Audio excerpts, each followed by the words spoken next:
These days, it's so easy to witness amazing things, thanks to pretty much everyone having a cell phone with a camera. It seems most of our lives are captured on our phones, posted to Instagram or Snapchat, or maybe re-edited for likes of TikTok. Social media is full of everyday people posting everyday things, some great, some not so much. And what we can't capture on our devices, modern technology and movies and television, like computer-generated images or CGI, will do it for us, making even the impossible happen right before our eyes. In 3D too. But what we don't get to see every day is some of the unbelievable things happening all over the world that, frankly, you must see. Here is our list of the 15 most incredible events you have to see to believe. Don't forget to smash the like button, subscribe to The Supreme, and click the notification bell for more lit content. Let's get rolling.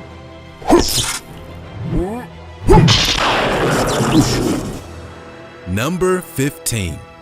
Christmas Island Crab Migration. Oh Christmas crabs, oh Christmas crabs, how lovely are thy crab legs. Normally, you don't think of crustaceans come Christmas time, but on Christmas Island, crabs are really special. Around 50 million red crabs are estimated to live on the island, located in the Indian Ocean off the northwestern coast of Australia. Between October and December, at the beginning of the wet season, these animals start an incredible journey across the island, leaving their homes in the inland to go to the seaside and lay their eggs. Female crabs have to drop their eggs into the water. This is known as spawning. The migration begins when crabs are sure that they can complete the journey, mate, and then brood the eggs for 2 weeks before spawning. Once they've reached the seaside, crabs dip in the ocean to replenish body moisture and salts. Then, males dig holes in the sand where the mating occurs, and after that, they start their journey back. Females remain inside the burrows and brood the eggs for 2 weeks before dropping them into the water and leaving the beach too. People on the island do everything they can to avoid crabs' accidental death, so they build bridges and underground tunnels to allow them to cross streets safely. During the peak of migration, some roads are closed and traffic is diverted away from where you can actually see a red carpet moving on the road surface. Number 14. Canadian-Danish Flag War. Far in the Arctic North lies the barren and desolate Hans Island, the uninhabited half-square-mile island possessing no apparent natural resources. However, since the early 1930s, the nondescript rock has been at the center of an ongoing beef between Canada and Denmark. According to World Atlas, Hans Island is located in the middle of the 22-mile-wide Nares Strait, which separates Greenland, an autonomous territory of Denmark, from Canada. Due to international law, all countries have the right to claim territory within 12 miles of their shore. As such, Hans Island is technically located in both Danish and Canadian waters, and since then, the two countries have waged a friendly whiskey war over Hans Island. The potential serious diplomatic implications aside, the Canadians and Danes take turns placing their flags on the island. In 1984, during a visit to the island, the Danish minister for Greenland planted the national flag and left a message saying, "Welcome to the Danish island," along with, it is said, a bottle of brandy. And when Canadian military forces came there, they replaced it with a bottle of Canadian Club and a sign saying, "Welcome to Canada." Oh, good. I love this game. Let's play again. Number 13. The Sailing Stones of Death Valley. Death Valley National Park is a strange place. Famously known for being the hottest place on Earth, it also sits at the driest and lowest elevation in North America, between California and Nevada. But perhaps its strangest feature of all is the mysterious Racetrack Playa, where rocks drift across the flat desert landscape, seemingly propelled by no power other than their own. Known as sailing stones, the rocks vary in size from a few ounces to hundreds of pounds.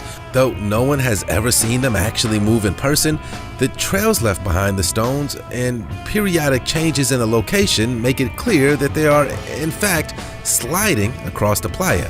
In 2014, researchers were able to capture the movement of the stones for the first time using time-lapse photography.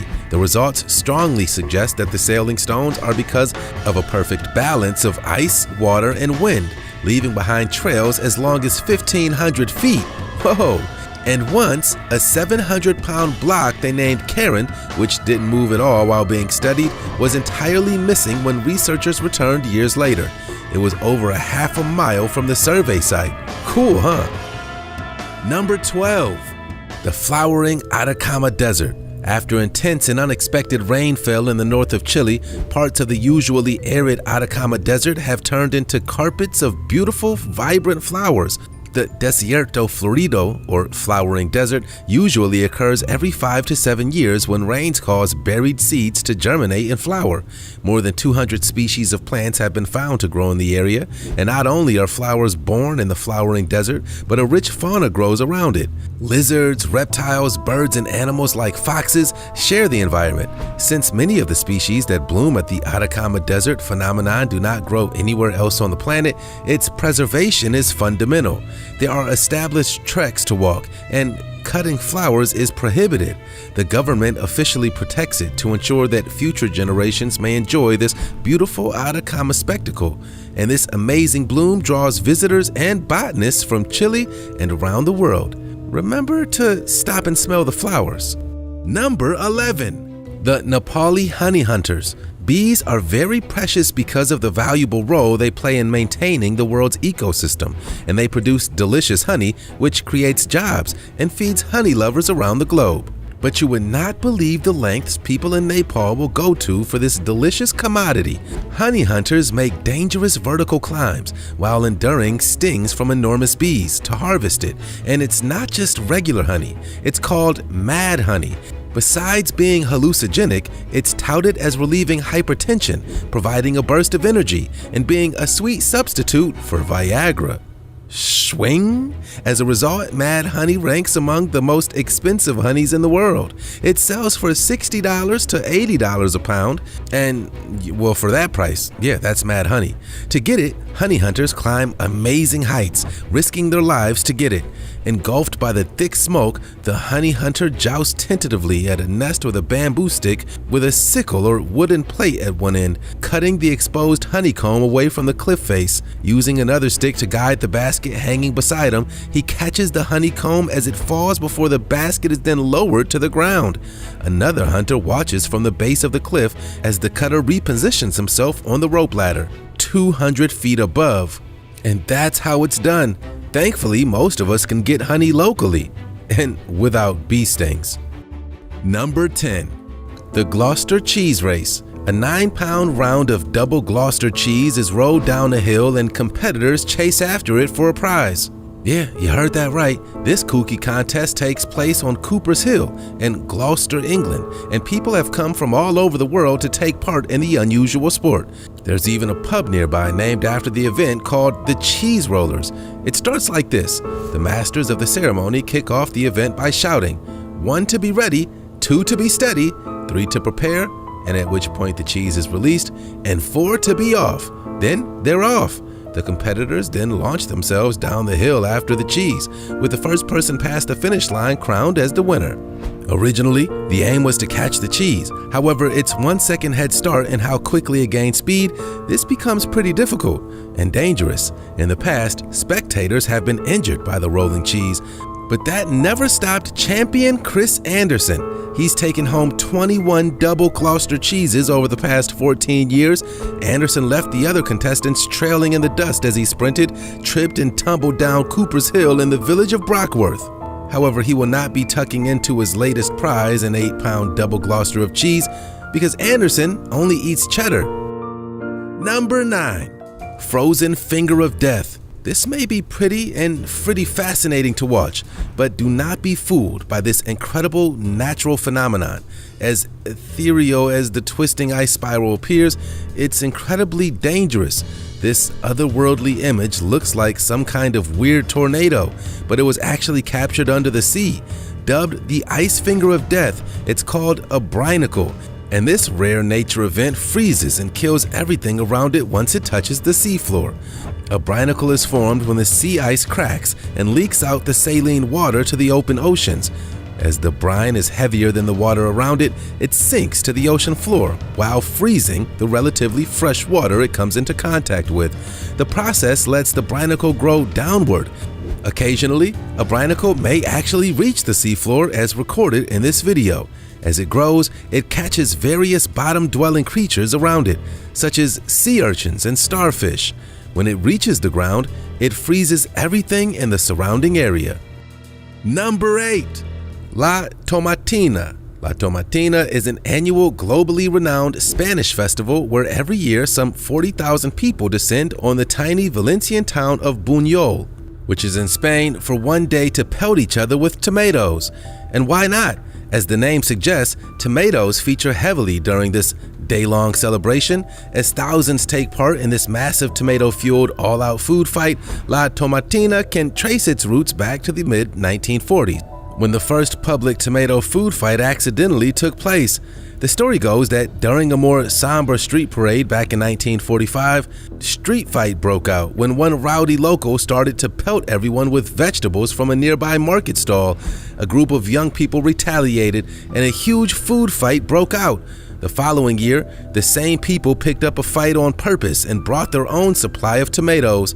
Although the police broke up the new tradition for a few years, it was banned in the early 1950s. The popularity of the food fight lived on, and the tradition was eventually brought back. And it continues to this day. The fight only lasts for 1 hour, but during that time, around 150,000 overripe tomatoes are splattered. That's approximately 40 metric tons of tomatoes. Number 7. Finland's Wife Carrying World Championship. The World Wife Carrying Championship, and yes, that is a thing, draws thousands of visitors to the small town of 4,200 and has gained followers across the world. The competition involves a large group of men who sling their wives or partners over their shoulders and set off on an hour-long race in the small Finnish town of Sonkajärvi, as thousands of fans cheer them on. The length of the official track is 277 yards and has 2 dry obstacles and a water obstacle. The minimum weight of the wife to be carried is 108 pounds. The wife to be carried may be your own, the neighbor's, or a friendly stranger. She must, however, be over 17 years of age. Also, the most entertaining couple, the best costume, and the strongest carrier will be awarded a special prize. Sign me up! The idea of wife carrying as a sport was inspired by the 19th century legend of Ronkainen the robber, who tested aspiring members of his gang by forcing them to carry sacks of grain or live pigs over a similar course. The championship is also said to stem from an even earlier practice of wife stealing, leading many present-day contestants to compete with someone else's wife. Sounds like fun. There are official qualifying competitions in countries including the United States, United Kingdom, Sweden, and Estonia. Number 6. The Door to Hell.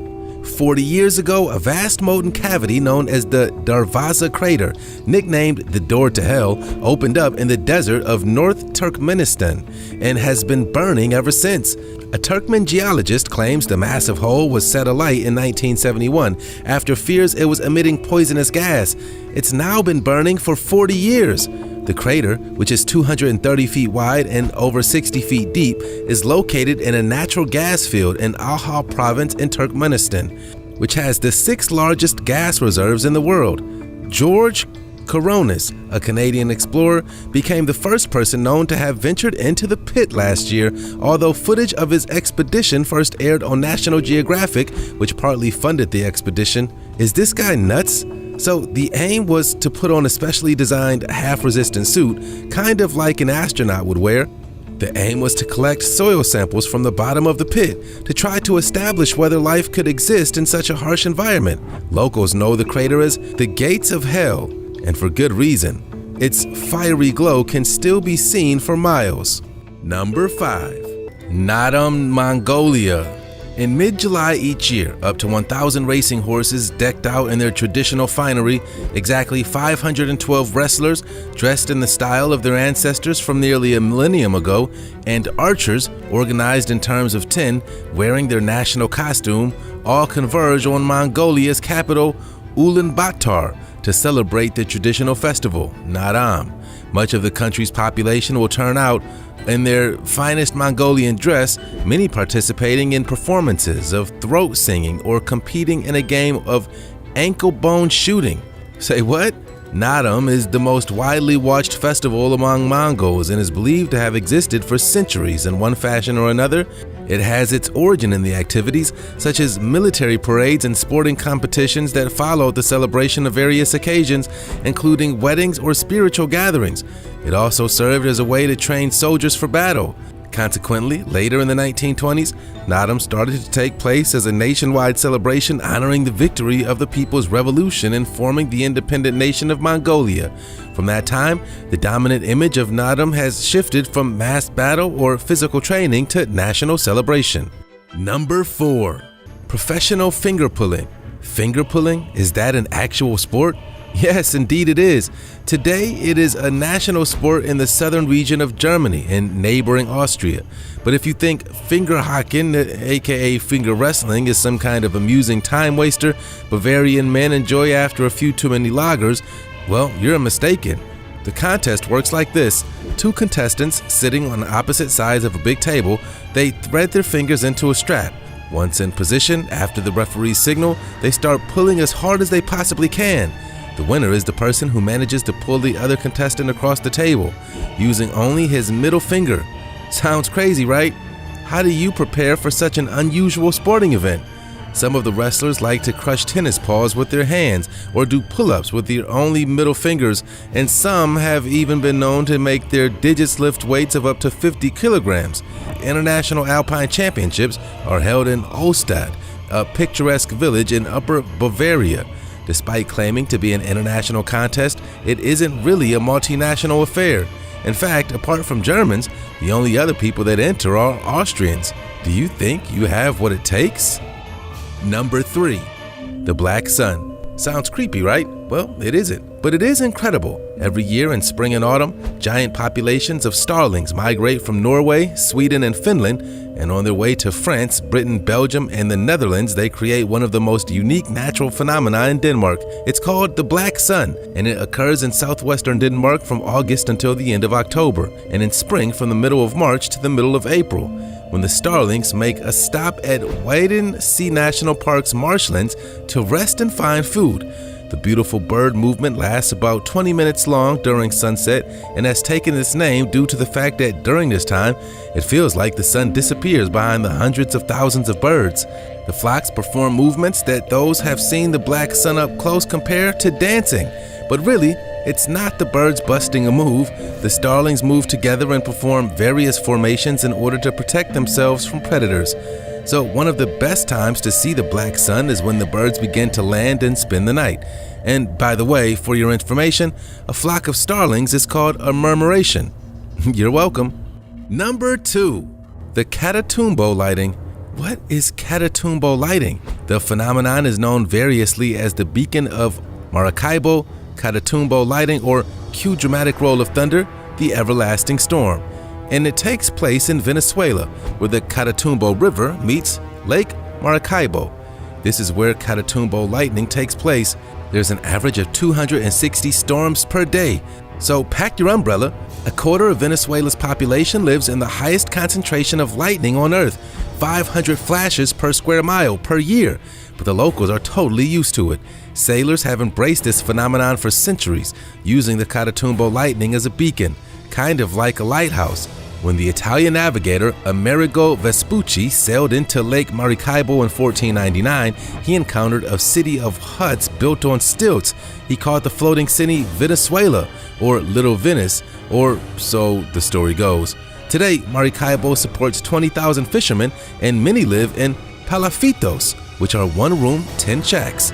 Unfortunately, Catatumbo lightning strikes people 3 to 4 times more than in the United States. Most fishermen understand fish bite best at dusk when Catatumbo lightning brews, so they take their chances.